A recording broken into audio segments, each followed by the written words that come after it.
Hey guys, this is Andrew Richardson and Andrew Coyne from MMA Mania here at Capital Strength and Performance for another fighter-on-fighter technique highlight.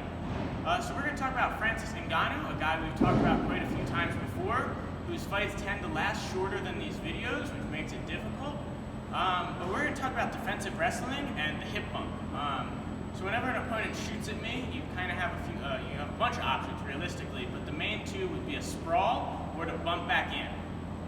And you can continue from the bump with a bunch of other options. But first, let's talk about just a basic sprawl. If Bulldog shoots in on me with a double leg and I shoot my hips back, this is good. Maybe I'm in a good position. But if I just shoot my hips back, Bulldog might be able to reshoot, step back in, and suddenly he's on my hips again. I'm in a bad position. This is something that can happen any weight class, any division. If you have a strong, determined wrestler who's good at reshooting, who's good at driving, he can reshoot back to the hips or drive an opponent into the fence. Because we didn't really do anything to stop his drive.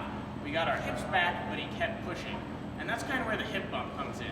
So rather than sprawl right away, I'm gonna meet Bulldog with my hips, which is very powerful, especially if we're talking about a strong athlete like Ngannou. So if Bulldog shoots in, I'm gonna bump him with my hips gently. Boom, I bounce it back. That stopped all his momentum and got his weight back to his heels. So that's what I want. That kind of interrupts his shot, and then I have a lot of options from there. One more time, if he shoots, I can bump and then sprawl and get my hips way back.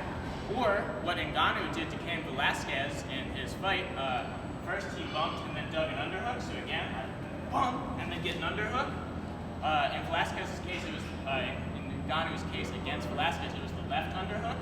And what Ngannou did was bump, and then as Cain was on his heels, shoveled that uppercut into the jaw. He did it twice in about 5 seconds. The second hip bump wasn't quite as apparent, but it was still the same concept of bump, stop, and hit.